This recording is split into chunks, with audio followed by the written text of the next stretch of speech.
Vous avez déjà ressenti une sorte de lutte mentale qui ne vous lâche pas, une fatigue, une anxiété qui semble sortir de nulle part? Eh bien, sachez que derrière ces combats, il y a très souvent une racine biologique, une architecture cachée. Et la bonne nouvelle, c'est qu'on peut non seulement la comprendre, mais aussi apprendre à l'influencer intelligemment. Est-ce que cette liste vous parle?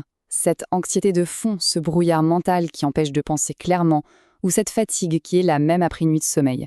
Ce sont des sensations vraiment frustrantes et surtout incroyablement communes.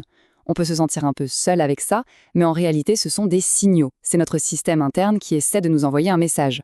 Souvent, le premier réflexe, c'est de se blâmer. On se dit, allez, je manque de volonté, je devrais faire plus d'efforts. Mais et si on changeait complètement de perspective? Si la vraie question, la question la plus utile, c'était plutôt, est-ce que mon système n'est pas tout simplement sursollicité? Vous voyez? On passe de la culpabilité à une sorte de curiosité biologique. Ok, alors plongeons un peu dans cet écosystème intérieur. Pour vraiment comprendre pourquoi on ressent ça, il faut s'intéresser aux connexions cachées qui existent entre notre intestin, notre cerveau et notre système nerveux. Parce que oui, tout est profondément lié. Alors voilà ce qui se passe bien souvent. Tout part du stress chronique, qui vient perturber l'équilibre de notre flore intestinale. Cette perturbation, on l'appelle une dysbiose, et elle crée de l'inflammation. Cette inflammation, à son tour, va venir semer la zizanie dans nos neurotransmetteurs, les messaillers chimiques du cerveau. Et le résultat? Eh bien, plus d'anxiété, un sommeil de mauvaise qualité, ce qui évidemment génère encore plus de stress. Et la boucle est bouclée. C'est un cercle vicieux qui s'auto-alimente. Mais la bonne nouvelle, c'est que l'inverse est tout aussi vrai. Et c'est là que ça devient vraiment intéressant. Un microbiote intestinal en bonne santé va soutenir une production stable de sérotonine, notre hormone du bonheur. Ça mène à une production cohérente de mélatonine, la nuit. Donc, à un sommeil profond, vraiment réparateur. Et un bon sommeil, ça fait quoi? Ça réduit le stress, ce qui aide à stabiliser encore plus le microbiote. C'est ce cercle vertueux-là qu'on veut mettre en place. Au cœur de tout ça, il y a une balance fondamentale, celle de notre système nerveux. Imaginez un interrupteur. D'un côté, on a le glutamate, c'est l'accélérateur, l'activation. De l'autre, on a le GABA. Lui, c'est le frein, l'apaisement. Toute notre stabilité mentale et émotionnelle dépend de l'équilibre délicat entre ces deux-là. Du coup, si on se sent constamment sur les nerfs, incapable de débrancher, à la fois fatigué et agité, la question cruciale à se poser est la suivante. Est-ce que mon système nerveux a encore un frein qui fonctionne bien? Est-ce qu'il a les ressources biologiques pour passer en mode calme? Et c'est ça qui nous amène à des solutions très concrètes. Alors comment on peut agir de manière vraiment ciblée? Il y a 3 leviers biologiques qui sont clés et souvent un peu sous-estimés pour réajuster intelligemment tout notre système et retrouver cette fameuse balance. Le premier, et probablement le plus fondamental de tous ces leviers, c'est le magnésium. Il faut vraiment le voir comme le frein naturel de notre système nerveux. Le gros problème, c'est qu'en période de stress chronique, on brûle nos réserves de magnésium à une vitesse hallucinante. Et sans ce frein, eh bien l'accélérateur reste coincé en position on. Concrètement, qu'est-ce qu'il fait? Son action est vraiment puissante. D'abord, il régule directement le système nerveux, en aidant le fameux GABA, notre neurotransmetteur du calme, à faire son travail. Résultat, on tolère mieux le stress au quotidien. Ensuite, il est essentiel pour préparer le corps et l'esprit au sommeil. Il aide à la détente musculaire, au relâchement.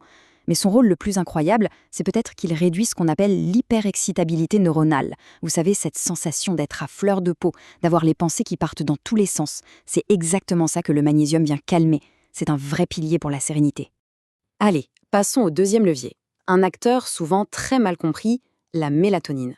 On la voit souvent comme un simple somnifère, mais c'est une vision tellement réductrice. En réalité, il faut l'imaginer comme un chef d'orchestre.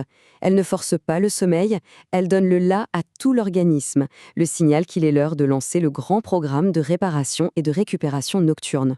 Son vrai rôle, c'est de synchroniser toutes nos horloges biologiques internes. Une bonne synchronisation, ça garantit une récupération nocturne en profondeur, et pas seulement pour le cerveau, pour chaque cellule du corps. C'est la nuit que les grands processus de nettoyage et de réparation se font. Elle joue aussi un rôle super important dans la modulation de notre système immunitaire. Et en prime, elle soutient l'axe intestin-cerveau. Un bon cycle de mélatonine aide à garder un microbiote en bonne santé. Bref, c'est bien plus qu'une hormone du sommeil, c'est un régulateur global. Et on arrive à notre troisième levier, une plante qui ne paie pas de mine, mais qui est stratégiquement essentielle dans notre monde moderne, le pourpier. Le pourpier, c'est une des très rares plantes à être naturellement riche en oméga 3. Pourquoi c'est si important? Parce que notre alimentation moderne est souvent très déséquilibrée, trop riche en oméga 6, qui favorise l'inflammation. Apporter ce type de bons gras est donc crucial pour la santé de nos neurones et pour calmer cette inflammation silencieuse, dite de bas grade. Ces bienfaits, on les ressent directement sur la clarté mentale. D'abord, c'est un super anti-inflammatoire. Et cette fameuse inflammation de bas grade, c'est souvent elle la cause directe du brouillard mental. En la calmant, on retrouve de la netteté. Ensuite, ces oméga 3 rendent les membranes de nos neurones plus fluides, ce qui permet une communication plus rapide et efficace entre eux.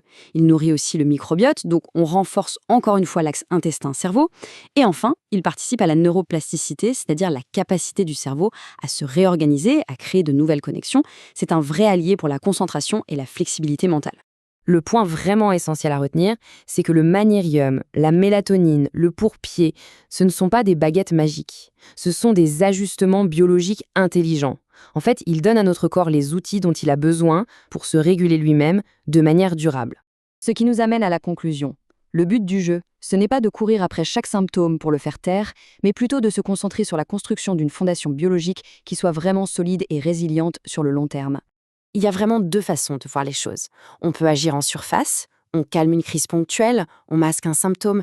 C'est utile parfois, mais ça ne règle rien en profondeur. Ou alors on peut agir sur la fondation, réguler le système nerveux, réduire l'inflammation de fond, stabiliser les rythmes.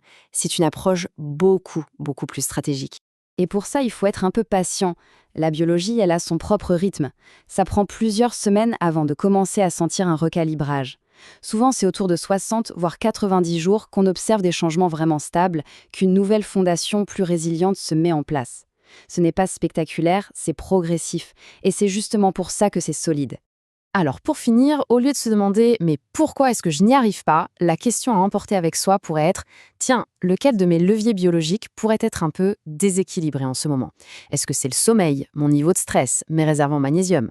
Juste ce changement de question, ça ouvre la porte à des actions concrètes et bienveillantes envers soi-même pour commencer à reconstruire brique par brique sa propre architecture intérieure.